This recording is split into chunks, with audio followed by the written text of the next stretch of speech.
अभी हम लोग जो क्वेश्चन नंबर 71 तक कर चुके थे पिछले वीडियोस में, अब हम 72 से स्टार्ट करने वाले हैं।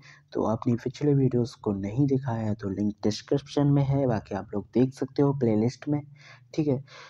हम लोग स्टार्ट करते हैं इस सीरीज को। हम लोग पढ़ रहे थे हिंदी का जो MCQ टाइप क्वेश्चन है, यानी बहुविकल्पीय प्रश्न है उनको, ठीक है। तो स्टार्ट करते हैं 72 क्वेश्चन से। बाकी हम लोगों ने 71 काफ़ी पहले ही कर लिए हैं, ठीक है। तो यहाँ पे आज जो तारीख है वो 30 तारीख है और ये जनवरी चल रही है 2024, ठीक है। अभी सर्दी ज़्यादा नहीं है, इसलिए पढ़ाई में ज़्यादा अच्छे से मन भी लग रहा है, ठीक है। अभी पाठ्य पुस्तक चलो स्टार्ट करते हैं इस क्वेश्चन से। और आज ये शायद लास्ट पार्ट रहेगा हमारी इस क्लास का, ठीक है। तो चलिए स्टार्ट करते हैं। पाठ्य पुस्तक विश्लेषण होता है एक कहानी का, एक कविता का, एक निबंध का या फिर एक कालांश की शैक्षण संबंधी का। तो यहाँ पे जो राइट आंसर होगा ऑप्शन डी, यानी एक कालांश की शैक्षिक सामग्री का, ये हमारा एकदम राइट आंसर हो जाएगा, ठीक है। इसके बाद हमारा क्वेश्चन नंबर 73 आ जाता है और ये हमारा 73 नंबर क्वेश्चन बहुत ही इम्पोर्टेंट रहता है, ठीक है। मोस्ट इम्पॉर्टेंट क्वेश्चन है ये। वाचन शिक्षण की विधि है संप्रेषण विधि या अनुकरण विधि या आ और बा दोनों या फिर इनमें से कोई नहीं। तो यहाँ पे जो हमारा राइट आंसर रहेगा ऑप्शन सा, यानी ऑप्शन सी, आ और बा दोनों, यानी संप्रेषण विधि और अनुकरण विधि दोनों ही वाचन शिक्षण की विधि हैं, ठीक है। इसके बाद है क्वेश्चन नंबर 74। मौन वाचन का उद्देश्य है, मौन वाचन शिक्षण का उद्देश्य है मनन शक्ति का विकास, तार्किक योग्यता का विकास या आ और बा दोनों, इनमें से कोई नहीं। तो आ और बा दोनों यहाँ पे भी हमारा राइट हो जाएगा, ठीक है। मौन शक्ति शिक्षण का उद्देश्य है मनन शक्ति का विकास और तार्किक योग्यता का विकास, ठीक है। इसके बाद है क्वेश्चन नंबर 75। लेखन शिक्षण की प्रमुख विधि है, ठीक है। लेखन शिक्षण की प्रमुख विधि क्या है ये हमें बताना है। बोलने का कौशल, ठीक है, लिखने का कौशल, पढ़ने का कौशल या उपरोक्त सभी। यहाँ पे हमसे जो क्वेश्चन पूछा गया है वो है लेखन शिक्षण की विधि है। लेखन शिक्षण की जो विधि है वो तो लिखने का ही कौशल होगा, ठीक है। तो ऑप्शन बी यहाँ पे हमारा एकदम राइट हो जाएगा, ठीक है। बाकी हम लोग क्वेश्चन नंबर 76 देख लेते हैं। हास्य स्वर कौन सा नहीं है? आ हमारा हास्य स्वर है, ये भी हमारा हास्य स्वर है, ऊ भी हमारा हास्य स्वर है, लेकिन आ जो ये है आ, ये हमारा दीर्घ स्वर है, ठीक है। तो ऑप्शन डी यहाँ पे राइट हो जाएगा। क्वेश्चन नंबर 77 को देख लेते हैं। क्वेश्चन नंबर 77 को देख लेते हैं। द्विज शब्द का अर्थ है, द्विज जो शब्द है उसका अर्थ होगा, देखो द्विज जो शब्द होता है उसके कई अर्थ हैं। यहाँ पे ब्राह्मण भी है, दांत भी है और पक्षी भी है।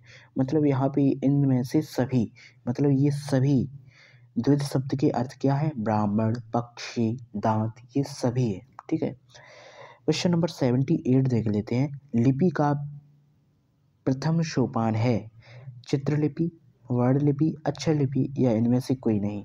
तो यहाँ पे जो हमारा राइट आंसर बता रहा है वो ऑप्शन डी ही बता रहा है, लेकिन इसमें मुझे थोड़ा कन्फ्यूज़न है। आप लोग इसको दूर करिए, ठीक है। आप लोग इसमें आप लोग थोड़ा रिसर्च करिए इसके ऊपर और मुझे बताइए। ये क्वेश्चन आपसे पूछना चाहूँगा बस, ठीक है। बाकी आप लोगों को और क्वेश्चन में दिक्कत नहीं होगी, ठीक है। यही क्वेश्चन आपको बताना है। वैसे इसका ऑप्शन डी बता रहा है, लेकिन फिर भी आप लोग इसे ज़रूर बताइए मुझे, ठीक है। क्वेश्चन नंबर 79 है हमारा। मोंटेसरी विधि का उपयोग करते हैं मौन वाचन में, सस्वर वाचन में, लेखन शिक्षण में, उपयुक्त सभी में। तो देखो मोंटेसरी जो विधि होती है इसका उपयोग तो हमें लेखन शिक्षण में ही किया जाता है, ठीक है।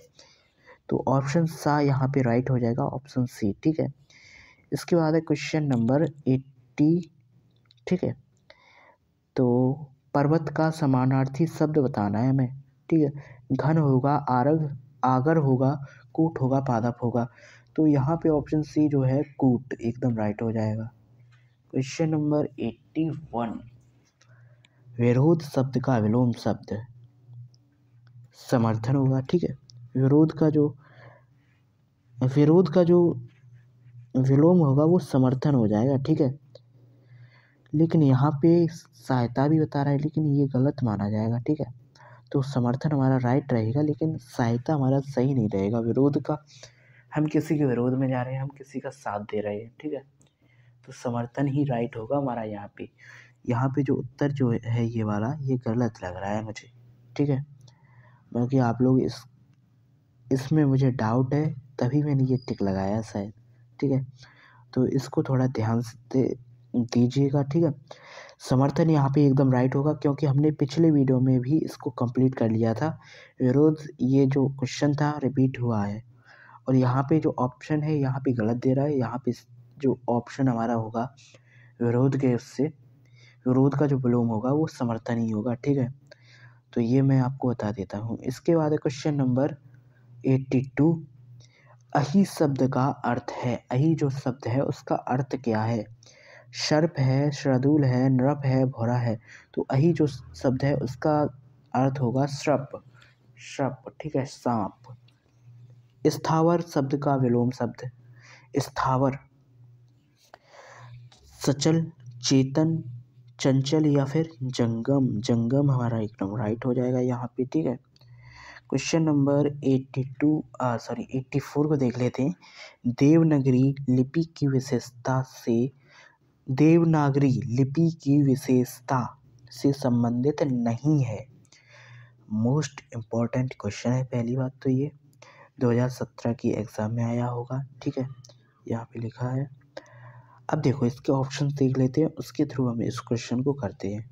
जो बोला जाता है वही लिखा जाता है, ठीक है, ये बात सही है।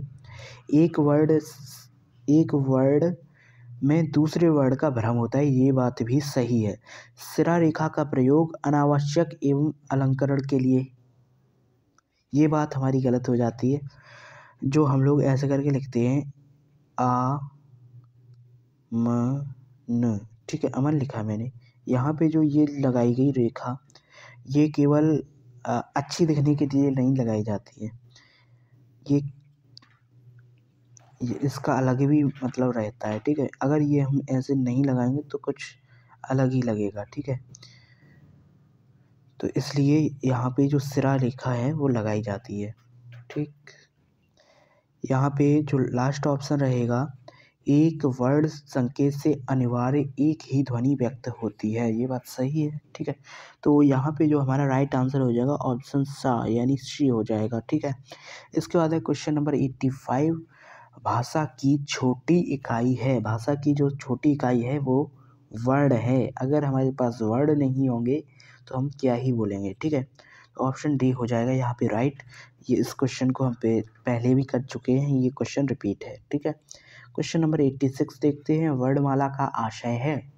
वर्णमाला का आशय है किससे है? शब्द के समूह से है, वर्णों के संकलन से है, वर्णों के व्यवस्थित समूह से, शब्द रचना से। यहाँ पे जो राइट होगा वो होगा वर्णों के शब्द व्यवस्थित समूह से। ऑप्शन सी एकदम राइट हो जाएगा, ठीक है। अब हम क्वेश्चन नंबर 87 को देखते हैं, ठीक है। तो क्वेश्चन नंबर 87 है, हिंदी भाषा में मूलतः वर्णों की संख्या जो होती है वो कितनी होती है? 55 होती है, 52 होती है, 50 होती है या फिर 48 होती है? तो हमारा यहाँ पे राइट आंसर हो जाएगा ऑप्शन बी यानी 52 होती है, ठीक है। अयोगवा है, विसर्ग है, अल्पप्राण है, महाप्राण है या संयुक्त व्यंजन है? तो यहाँ पे हमें राइट आंसर बताना है 88 क्वेश्चन का। तो यहाँ पे जो राइट आंसर हो जाएगा वो हो जाएगा विसर्ग, ऑप्शन आ एकदम राइट हो जाएगा। 89 क्वेश्चन देख लेते हैं।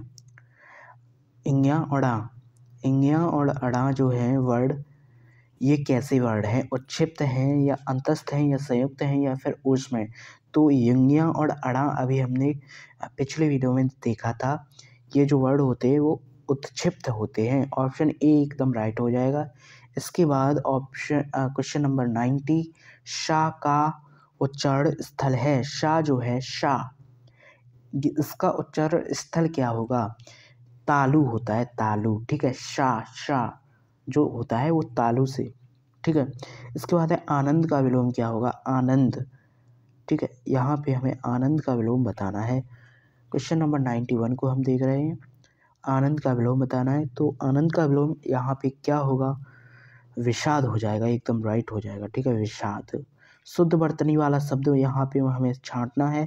श्रृंगार, श्रृंगार, श्रृंगार लिखा हुआ है हर जगह, यहाँ पे आप लोग अच्छे से देखिएगा गौर से, ठीक है। यहाँ पे ये दोनों ऑप्शन एक जैसे ही हैं, ठीक है, लेकिन इनमें भी थोड़ी कमी है। ये वाला गलत है और ये वाला सही है। क्यों है? यहाँ पे आप लोग श्रा पे ध्यान दीजिए, केवल बस श्रा और श्रा पे, ठीक है, तभी आप समझ पाओगे, ठीक। तो यहाँ पे ऑप्शन सी हमारा राइट हो जाएगा, आप लोग ध्यान से देख लेना, ठीक है। इसके बाद है क्वेश्चन नंबर 93, द्विज शब्द का अर्थ है। द्विज जो शब्द है उसका अर्थ क्या है? देखो, अभी ये क्वेश्चन हमने देखा था इसी, ठीक है, थोड़ी देर पहले। दांत है, पक्षी है, ब्राह्मण है, इनमें से सभी है, यानी ये सभी होता है, ठीक है। न्यूतन जो शब्द है उसका विलोम शब्द पुरातन हो जाएगा, ठीक है, ऑप्शन सा में हमें मिल जाता है, ठीक है। 95 नंबर क्वेश्चन को देख लेते हैं। या वर्ड है, या जो वर्ड है वो अंतस्थ व्यंजन है, ठीक है। या, रा, ला, वा, या, रा, ला और वा, ये हमारे 4 अंतस्थ व्यंजन हैं, ठीक है। इसके बाद है क्वेश्चन नंबर 96, भाषा शिक्षण के अंतर्गत सुलेख से तात्पर्य है। सुलेख से तात्पर्य क्या होगा? सुंदर लेखन होगा, शीघ्र लेखन होगा, या देखकर लिखना, या फिर सुलेख शब्द लिखना। तो सुंदर लेखन ही हमारा राइट हो जाएगा, ठीक है। इसके बाद है ज्ञा जो वर्ड होता है वो किस किस से वर्ड से मिलकर बना होता है, या वर्डों के संयोग से बना है। तो ज्ञा जो शब्द है या और जा, यानी जा और या के वर्ड से मिलकर बना है, ठीक है। ऑप्शन ए राइट हो जाएगा। क्वेश्चन नंबर 99 हमारा लास्ट क्वेश्चन है, और हमने आज इस हिंदी के हिंदी के इन MCQ टाइप क्वेश्चन को पूरा कर ही लिया है, ठीक है। तो ये क्वेश्चन बहुत ही इम्पोर्टेंट है, ठीक है। यहाँ पे हमें बताना है अशुद्धि वाले शब्द का चयन करना है हमें, ठीक है। तो यहाँ पे कौन सा राइट आंसर हो जाएगा? अत्यधिक जो है ये हमारा एकदम राइट हो जाएगा, ठीक है। बाकी आप लोग इन वर्डों को देखकर आप लोग देख सकते हो ये कहीं ना कहीं अशुद्ध है, ठीक है। अब हम लोग कुछ ही देर में यहाँ पे छा जो वर्ड है उसके लिए हम देख लेते हैं।